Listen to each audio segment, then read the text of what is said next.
So thank you very much for coming along to the talk today. If you do have any questions throughout, if we have time at the end, I'll answer them. But if not, feel free to just send them to my Twitter account. All DMs are open, and I will make sure I respond to everything afterwards. Today, really talking about technical leadership and what it means to be a tech lead. I've sort of helped a lot of people on their journey, and I'll talk a little bit about part of that. And I hope that you learn a lot of practical tips and takeaways that will make you a lot more effective in your different roles. I work for a company at the moment called N26. So we are a mobile digital bank based in Berlin. We have a German banking license, so we actually operate European-wide. And our mission is to be the first bank you'll love, right? So you don't often think about banks and love in the same sentence, but we're on a mission to sort of change that, and we really want to make sort of accessing banking services easy and accessible. And a really good example of that is one of our sort of latest products called Spaces. So if you think about sort of money and managing money, we put a lot of effort into sort of user experience to try to make managing money as simple as you would normally think about on a mobile device.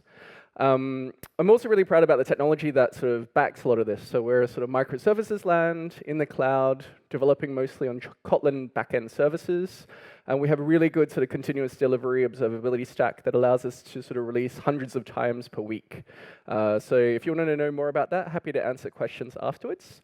I'm at the moment currently playing this role called Chief Scientist. I was the former CTO, but now that I'm doing more talking, I'm sort of moving into this new role that allows me to focus on sharing knowledge and expertise. And we do have offices in Europe in sort of Barcelona and Berlin, and we're going to be opening one up in Vienna as well.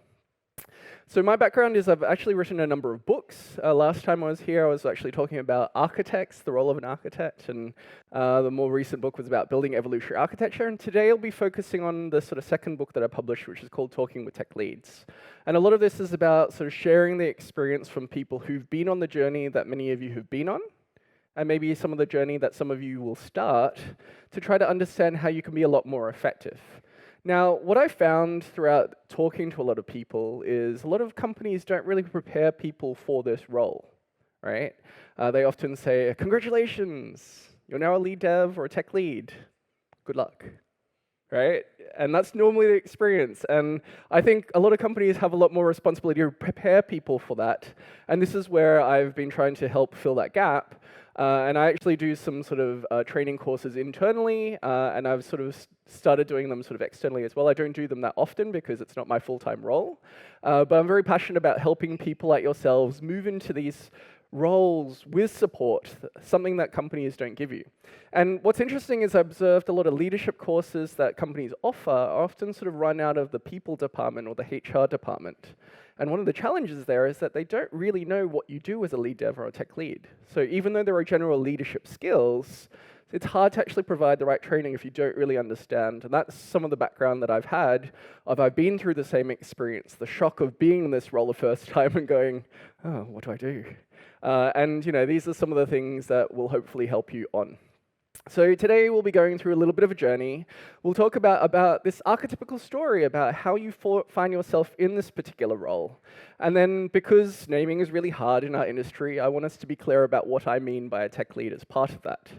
And then we'll explore some of the struggles and surprises that you might find yourself. And maybe you've already experienced them, maybe you're yet to experience them. And also close off with talking about some tools that will hopefully help you be a lot more effective in your sort of leadership roles. Along the way, I'll also try to summarize some lessons learned and key takeaways with this kind of blue star, yellow star with a blue background along the way.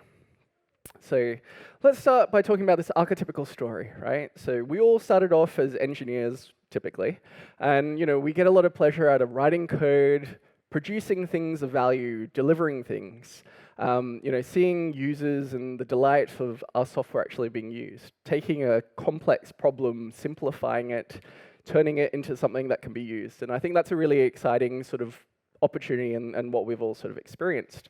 And along the path, you want more and more complex challenges, right? So you want more interesting challenges, you want to experiment with new tools, you want to solve different problems.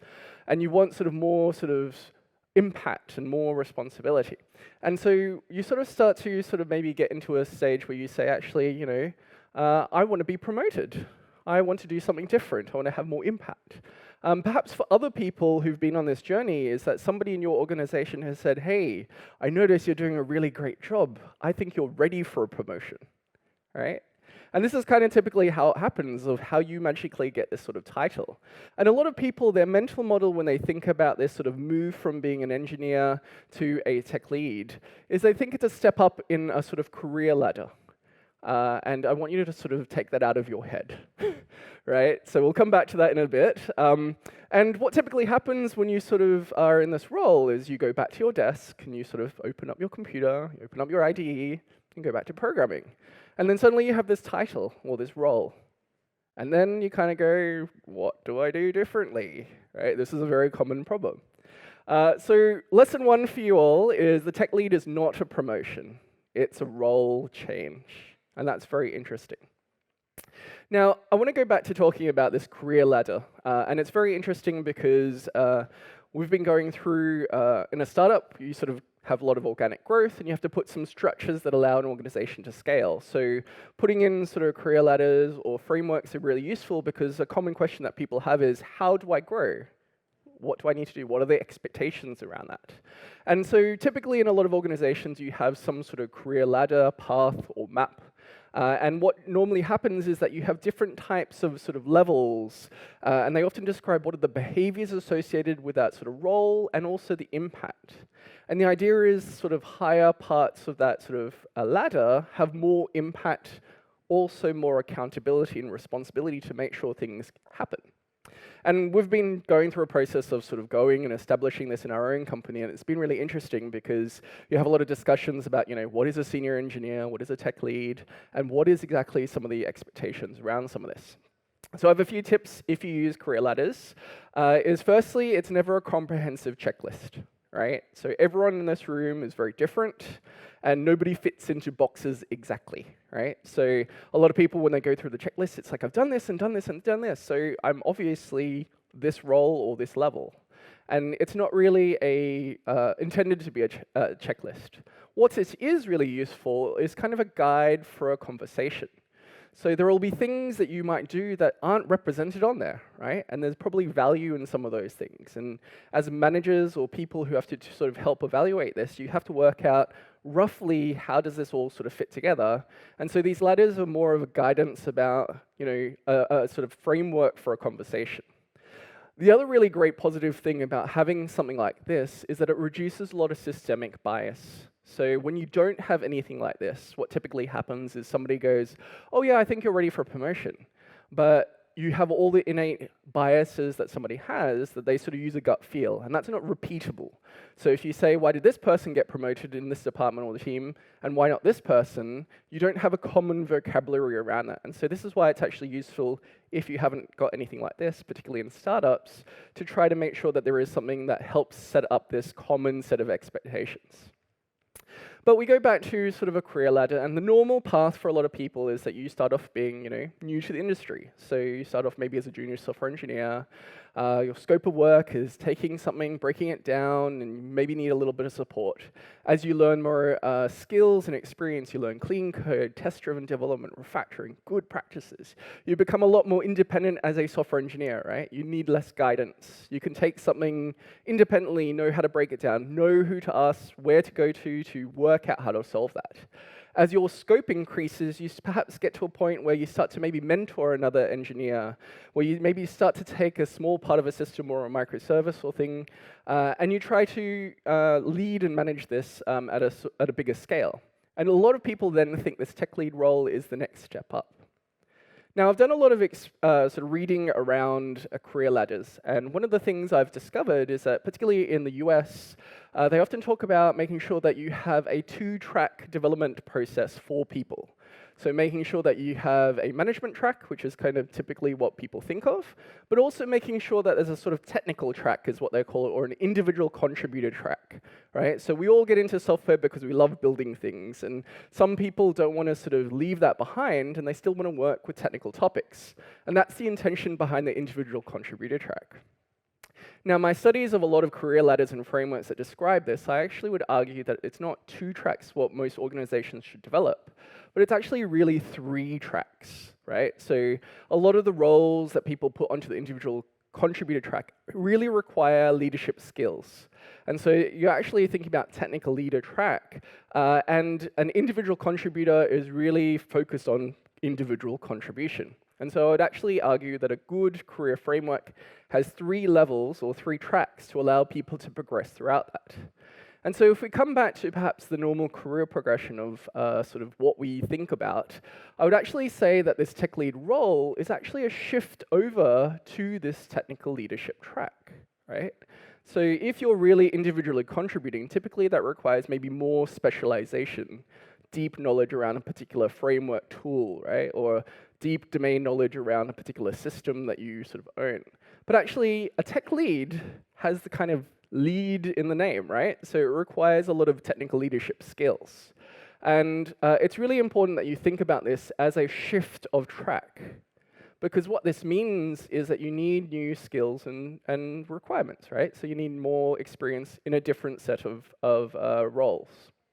And so if we go back to maybe sort of, where do people spend their time?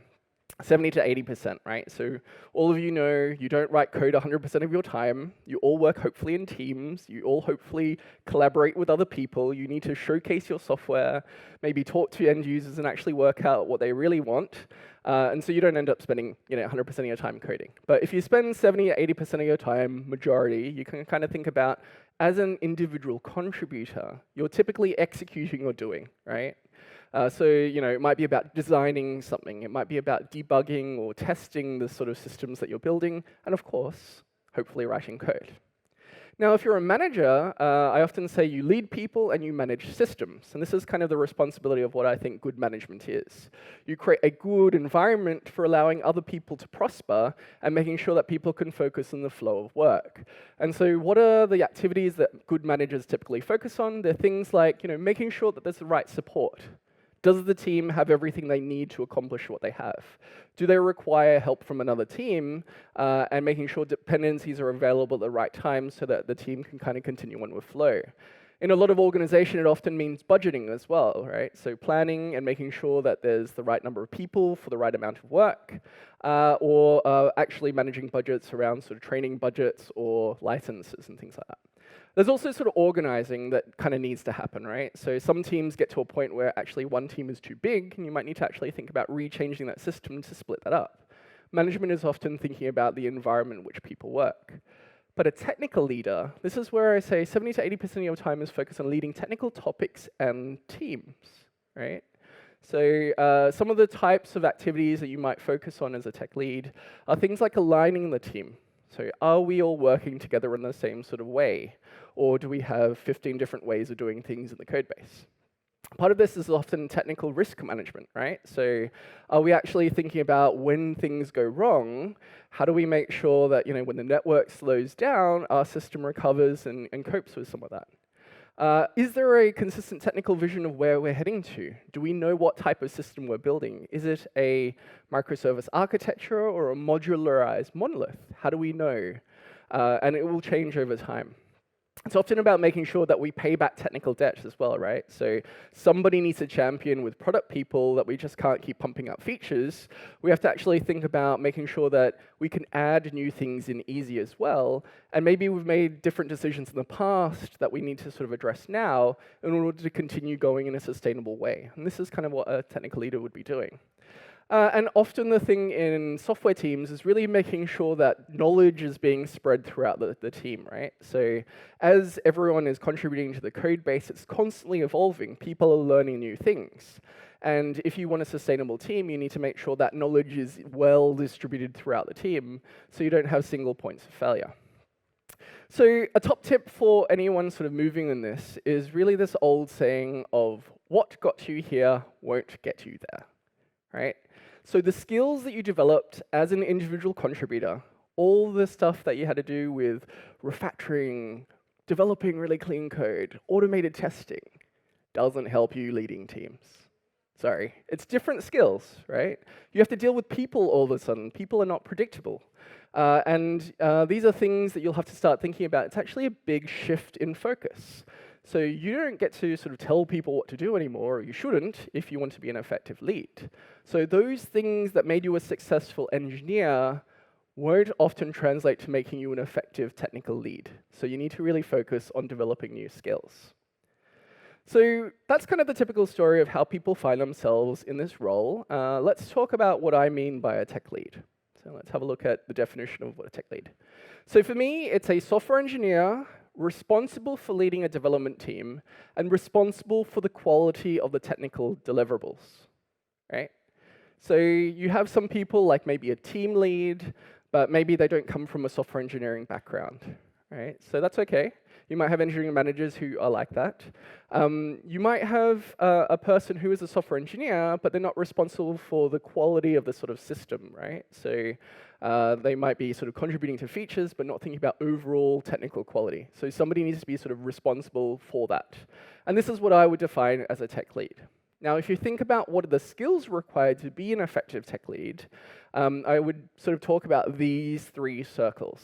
Right? So there's developer skills. These are the things that you developed as an individual contributor. You still need to know what's going on in the code base, but you really require a lot of leadership skills to sort of develop effectively as a tech lead. And you need sort of architecture skills as well. So thinking a little bit broader than per feature. It's thinking about longer term about the system and not just software, but the whole ecosystem of where that sort of software is running as well. So lesson 2 for all of you is the effective tech lead, or a tech lead, requires leadership skills, right?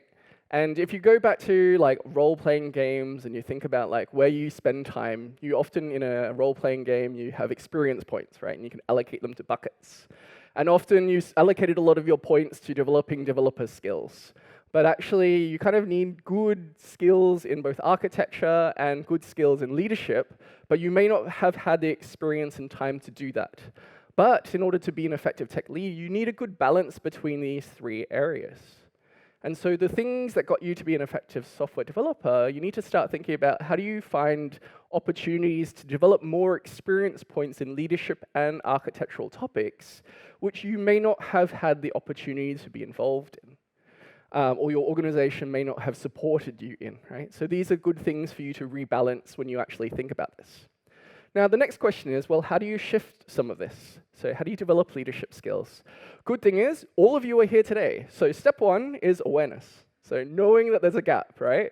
And you're all brilliant learners because you've learned lots of software, you've learned different techniques. You just need to apply that to a different area. You just need to know where to go and how to do that.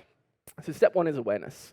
Second one is finding training, right? And the great thing about leadership in particular is that there's a lot of different leadership topics out there that you can then choose, what things you want to do and find an ability to learn about these things. What's really helpful then is making sure that you get some sort of coach or mentor. So when you're actually sort of thinking about these things, getting feedback is really important to putting this into sort of your essential skill set, right? So normally as an engineer, you're maybe getting feedback from other people about your code through code reviews or pair programming. And you kind of need that same sort of feedback if you want to develop good leadership skills, right? And the fourth point is really making sure that you practice. Right? So like everything, and I'm guilty of this as well, I read a book and then I don't do anything with it. And you'll never absorb that skill if you don't actually deliberately practice. So when you go through training courses, there'll be lots of stuff you don't sort of pick up or practice, but as long as you start to pick up 1 or 2 things and you then deliberately practice that, then you start to understand how to absorb that into your natural way of working. So I encourage you to really practice. So when you go back to thinking about maybe your personal development and how do you get better, you need to start shifting your focus on where you go with starting to focus on things where you haven't had enough experience perhaps. So thinking about architecture, and there's a lot of books and trainings around software architecture, things around leadership, but you need to focus and develop those skills and experience because often your organizations won't have helped you by the time you find yourself in that area. Now, the interesting thing that I often say between tech leads and other sort of roles in software is that you're kind of in this weird mix between still being hands-on as an individual contributor, because you need to understand how a system is going, and if there's a discussion around the technical design, you need to know exactly what has happened in the code. And the challenge is, how do you know how much time with code you spend, right? So if you go back and you think about an engineer doesn't spend 100% of their time writing code because they're being very good teammates and collaborating really well, there's an upper limit of how much time you would also spend. But we have a lot of other responsibilities to be an effective tech lead, so it's going to be less than that. So a rough heuristic that I have for amount of coding is about minimum of sort of 30% of time. So if you think about an average week, it's kind of about a day and a half minimum. And I would say that it's not like a consistent thing. So when you when you think about like planning processes, say you get involved in a new initiation phase, you'll often spend a lot more time away from the team sometimes. And so what that's telling you is that if you spend a lot of time away from the team, there's a whole lot of things that have changed in the meantime, and you probably need to spend a little bit more time catching up with what's going on.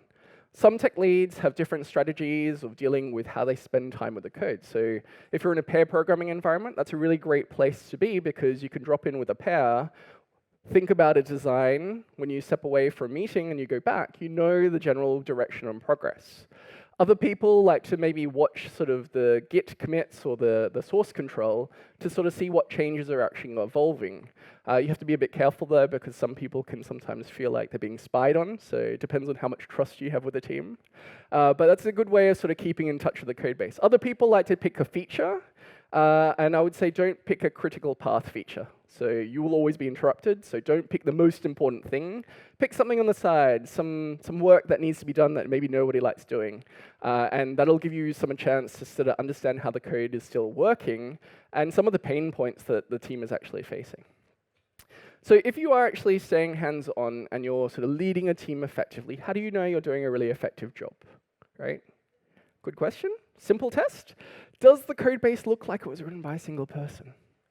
Now, it never will, but if you kind of squint and you kind of look at the shapes of the code, the question should be is there some sort of consistency across the code base? Do you open up one part of the code base in a file and you say, ooh, wow, we've got like really long methods in this one over here. And then you go to another part of the code base and you go, ooh, somebody got obsessed with functional programming all of a sudden. Right? That's giving you feedback that it's not consistent. And the shapes and the patterns that you have are not acting as if it was a single person. So if you are effective as a tech lead, you're sort of working with a team to distill these patterns, get agreement, and making sure that you have similar ways of dealing with certain problems. Don't have 5 persistent frameworks, right? If everyone knows exactly how persistence works, they should use a consistent format. And if you're changing from that, people should know what you're moving from and where you're moving to. And that's part of the sort of the technical vision and the leading side to this role. Now, to develop leadership, there's a lot of different skills you can go through, and each one itself is a whole field. And so there's a lot of different areas that you can sort of pick up. So when you think about what do I want to get better at as a leader, you can actually think about, well, I can pick up one of these topics and then focus on it for, say, 3 or 6 months, deliberately practice, get better at that. And the next slide you'll want to take a photo of, because these are all the books that I often end up recommending around each of these areas. So, I mean, there are many, many other books out there, but these are some of the really great books that have helped people be a lot more effective. Just to pick up something like this is that, you know, the psychology of influence is often one of those things that you need to have. How do you persuade someone in a different department or your product person who isn't maybe under your team to let you do something? You kind of have to work with influence, right? So if you're leading effectively, you can build up skills to do this. How do you get somebody in a different team to do you a favor?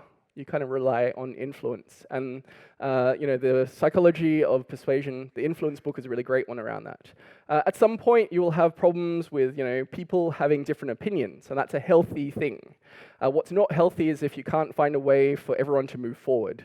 Right? So Getting to Yes is a really great book around conflict resolution and trying to make sure that everyone understands what problem you're actually solving and making sure that you find a way forward.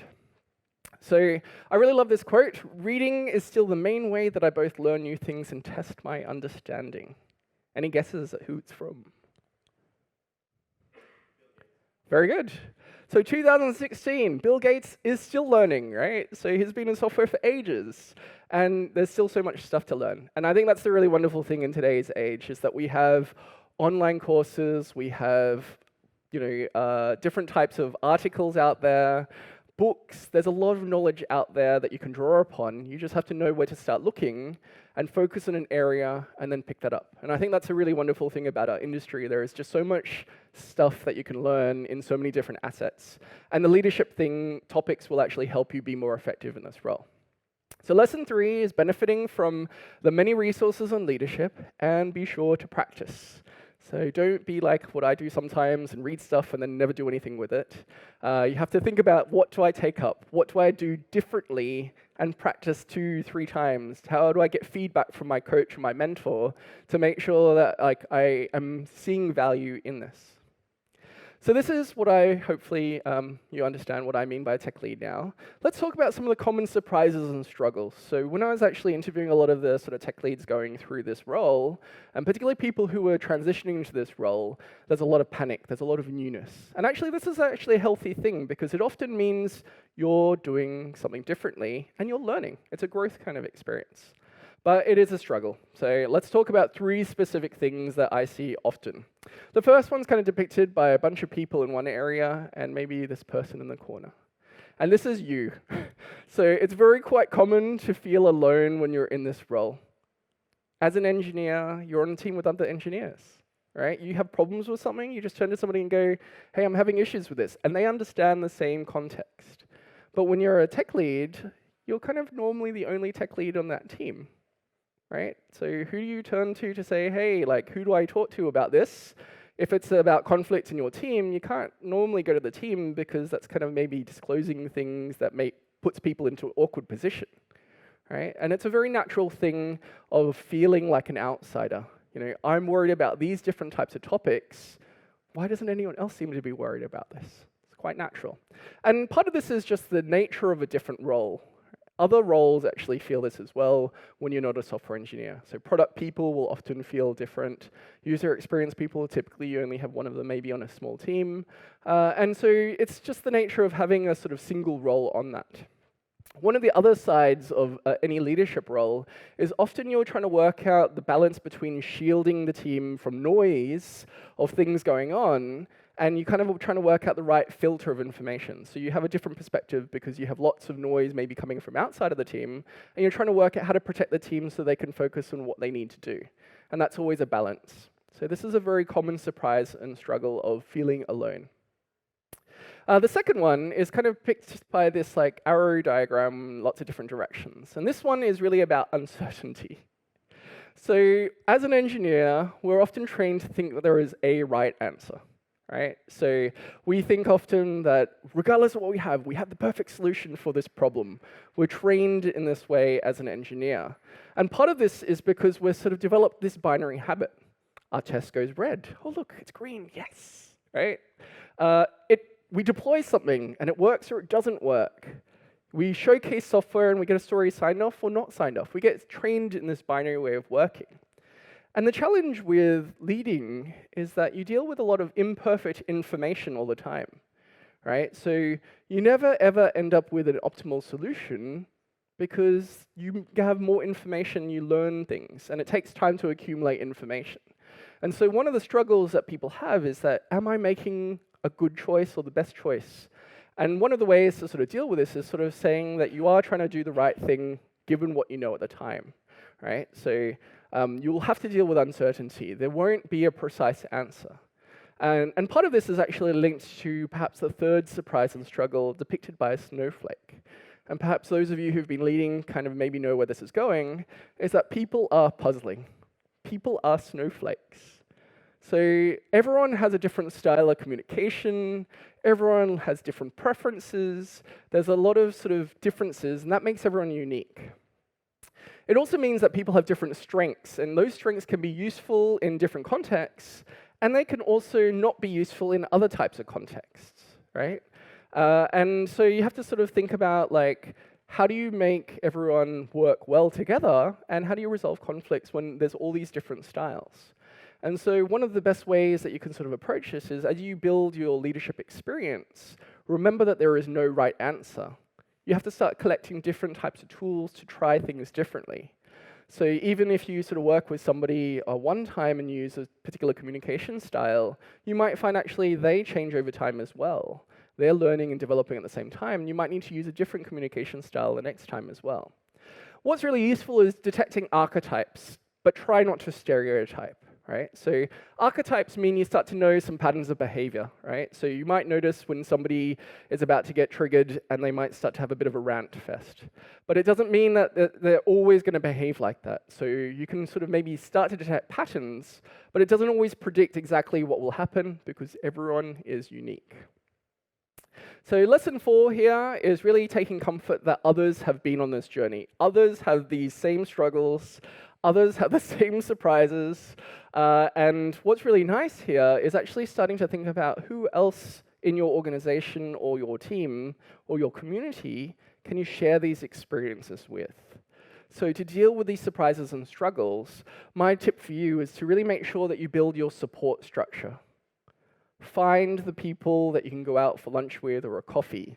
Share topics and disclose, issues and problem solve together. Have somebody that you can bounce an idea off that's a little bit further away from your team, but maybe leading a different team so you can share experiences and approaches.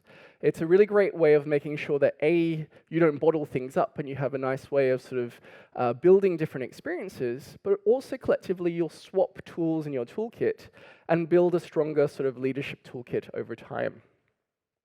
So these are the surprises and struggles. Let's talk about a couple of tools that I think will help you be an effective tech lead, right?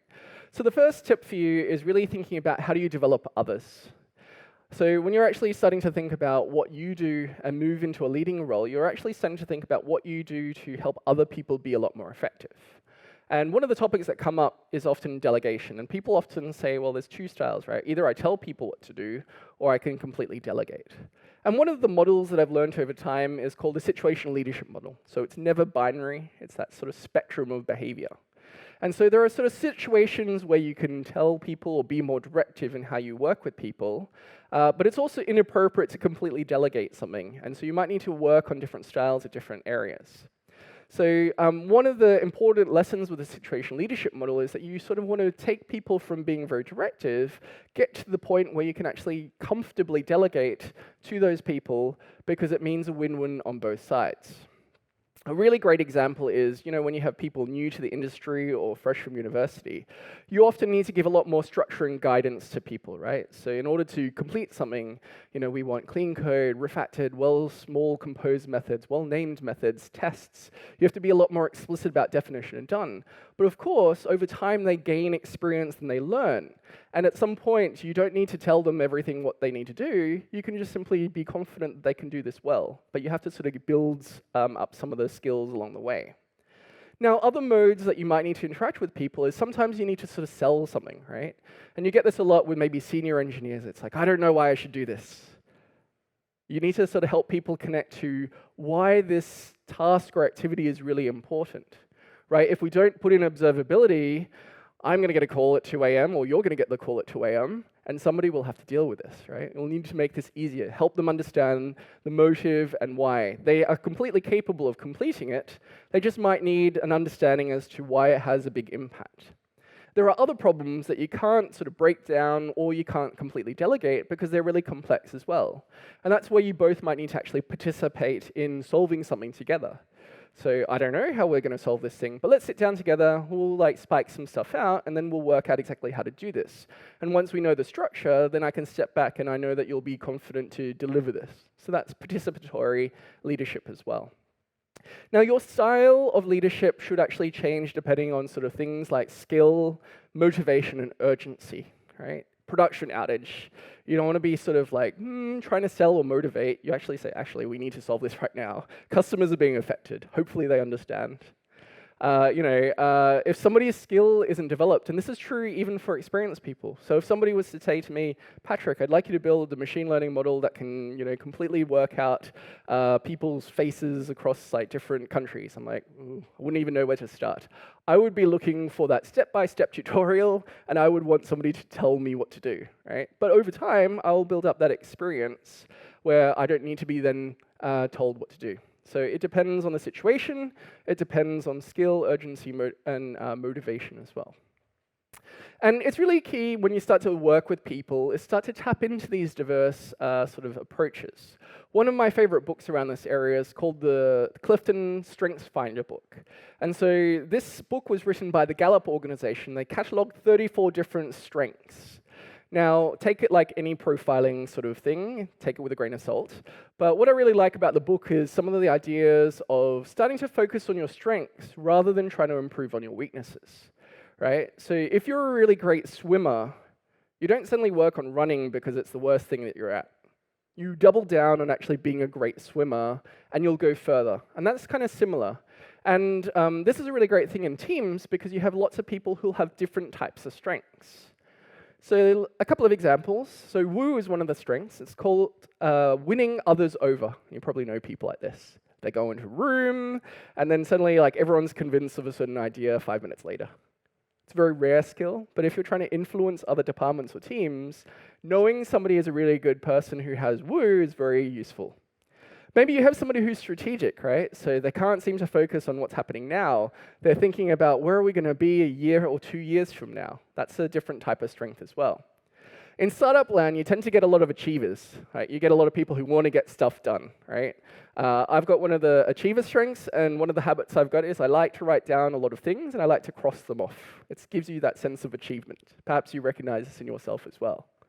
And then you also have people who are sort of intellection, so who have the strength of, they're thinking deeply about the problem, about why this, framework works the way it does, or what the possibilities of the framework could be, and they like to ponder and think deeply about certain types of topics. Now, I'm not the only person that sort of loves sort of the idea about diversity, and BCG actually did a really great study quite recently, 2017, about what elements actually contribute to innovation revenue in this case. So they studied 6 different elements, and they actually found that 4 of them actually make a big difference. So gender, country of origin, industry, and career path. What sort of didn't really seem to have an impact was actually age and level of education. Very interesting, right? And one of the things that you need to think in mind as a lead is that making sure that you don't just have diversity, but you also have inclusion. So there's no point in having all these different opinions if you can't find a way for people to feel safe to expose them and for people to move forward from them as well. So that will depend on your leadership skills. Another skill to really focus on is time management, and anyone who's been a leader knows this is really hard, right? So one of my favorite tools for this is this quadrant here. So you have something called important, less important, urgent, and less urgent. So an example of something that is urgent and important is that production outage, right? So somebody needs to take care of it immediately, or there's a crisis. You kind of need to take care of that. But if you find yourself in a spiral of constant urgent and important, you kind of are thinking, oh, maybe I need to break something out of there. An example of something that is less important and less urgent: Slack, email, Twitter, right? If you're checking that every 5 or 10 minutes, you're probably distracting yourself from actually focusing. So good leaders who I know that are really good at effectively managing their time will say, we'll check my email twice a day during these windows. Other than that, don't expect immediate response. If people need an immediate response, they will probably find you, right? They'll probably send somebody to go and find you if it's really that urgent or important. What's really key in this quadrant, though, is the things that are important and less urgent. So these are the things in the decide quadrant. And what's really key in this quadrant is that you need to decide to make time to do this. So all the topics that have to do with technical leading are the things that you as a leader need to come up with, but you need to think about what are those most important topics. And nobody will often tell you what to do because they expect you to lead. And so this is actually where it's really important that you sort of save time in your calendar to think about what is the most important topic.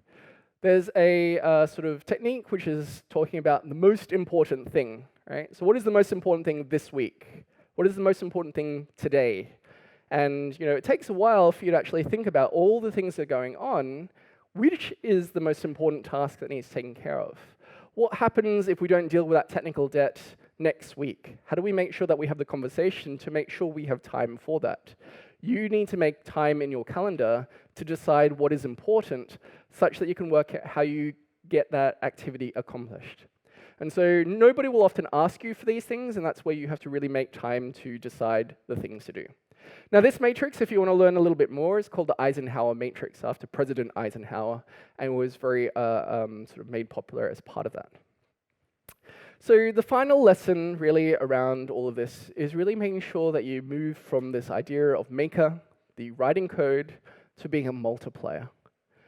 One of the biggest challenges you will have is not rewarding yourself for the code or the features that you write, not being proud of the well-crafted code that you personally produced.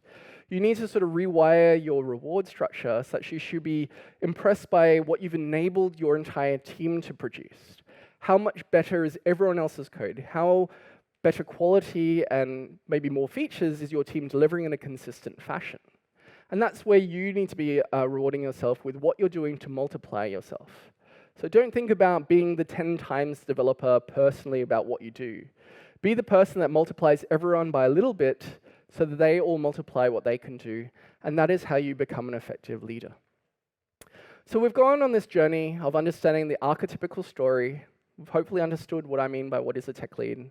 We've looked at some of the surprises and struggles, and hopefully you have a couple of new tools which will help you be a much more effective tech lead. So some of the things that I'd like you to sort of think about in terms of summary and the keys to growth are making sure that when you think about this role, it's not a promotion, it's a career change, it's a role change. You need new skills and experiences to develop your toolkit. It does really require leadership skills, and your organization may not have supported you in helping you build those leadership skills, so explicitly focus on those new skills you don't have. Take comfort that other people have been on this journey. Don't feel like you're alone. Reach out to people, build your support network, talk to others who've been part of this, because many people have. They just may not be on your team. Be comfortable that there are also many other resources out there. So find out training courses, online training, books, articles, and there are a lot of other things that you can have. But most importantly, your final mindset shift has to move from maker to multiplier mode, where you're rewarding not what you do, but what you enable and you help other people grow with. Thank you very much, and I have some time for questions.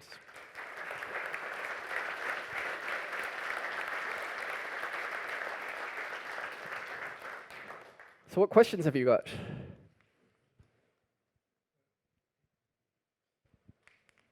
Hello. Hi. Hello, I'm Xavier from Société Générale. I would like to know if it's possible to share each responsibility from the one tech leader to all the developer and allow developer to be a part of tech lead. Yes, yeah, absolutely. So one of the, what I describe as the forgotten agile methodologies is actually called feature-driven development. And I like this because in feature-driven development, they often talk about having a feature lead, right? So in a complex system, you as a tech lead may be responsible for the entire thing. It doesn't mean that you can't grow people to have sort of ownership or leading a certain part of a code base. So it might be about maybe the authentication or security of a system, and you can sort of grow people to own more of that, right? And there are so many elements to software, and this is where that situational leadership model is really key, is that you sometimes have to grow people to that level. So senior software engineers, you might be able to say, okay, I'd like you to be the feature lead for this area, take care of it.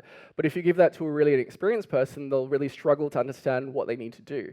And this really helps benefit you because it means that you have less things to worry about. It creates a growth path for other people to have more ownership.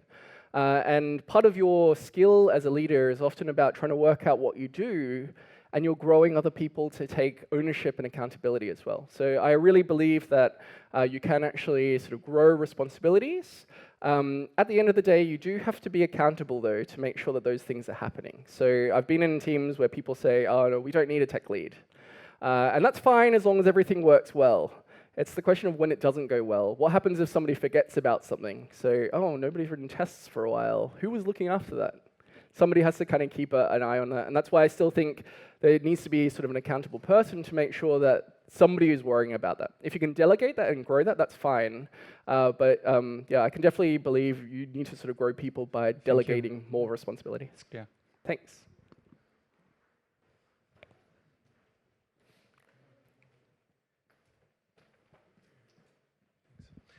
Based on your experience, what is the, let's say, how to say that? What is the most effective way to work in a company with tech leads and software and enterprise architect?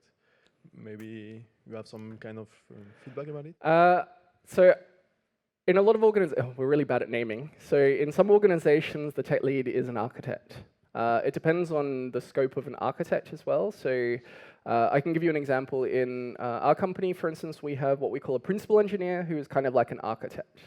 But what we talk about is different scope. So in our leveling structure, for instance, what we talk about is a tech lead is at a level where their scope is having leadership over a team and the area or product area and the services in that area.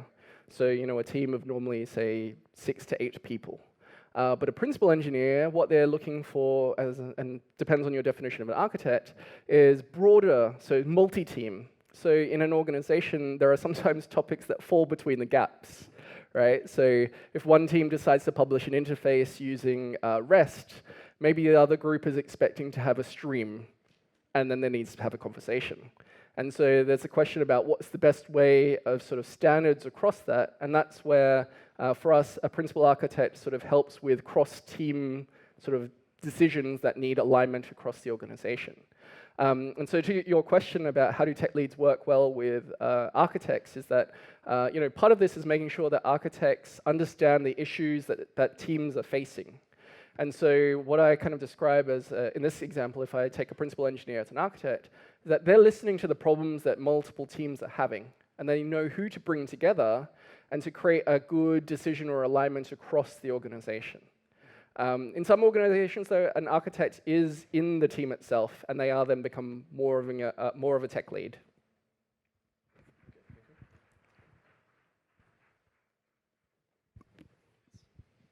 Hello. Just a question. Do you believe that as a Scrum Master is a rotating role, a tech lead can be also a rotating role? Yes. So for me, a Scrum Master is a role. And like everything, people play multiple roles all the time, right? So some people play the role of a mother or a father or a teacher, and a tech lead and a developer, and they can also play the role of a Scrum Master as well. I think it's actually quite healthy typically to do that. So for me, a role is simply a sort of container for a collection of responsibilities. And like we were talking about before, if you can distribute responsibilities, that actually helps grow people as well. So I think that's also applicable, which is it's quite healthy actually to rotate the Scrum Master role or the responsibilities of what a Scrum Master role should take care of.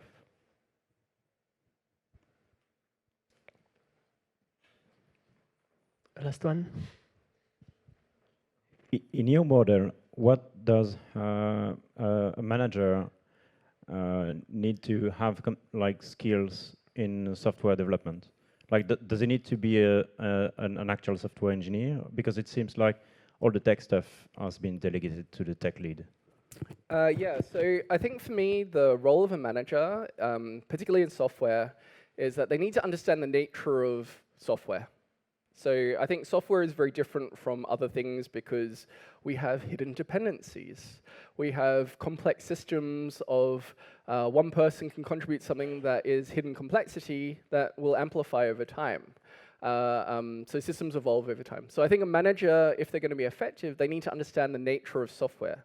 That doesn't necessarily mean they need to be a software engineer. So some really great managers that I know of are people like who come from project management backgrounds. Because managers often have to be the good stakeholder management communication channel to other departments or other teams. So, I've seen really great managers from that perspective. I've seen really great managers come from, say, quality assurance because they understand where things can go wrong. And so they're really good with risk management and trying to plan to prevent a lot of that stuff from happening in advance, right? A lot of the things with management are often also things like planning. So if you're thinking about there's product roadmaps and you have a certain team, there can be different sizing that says, actually, you probably need to double the team to accomplish this. So there's expectations management. So I think you need to understand the nature of software because you can't just simply throw more people at the same thing because there's onboarding and communication costs. So to be an effective manager, I think you need to understand the nature of software. It doesn't necessarily mean you need to be a software engineer. At least that's my opinion. Thank you.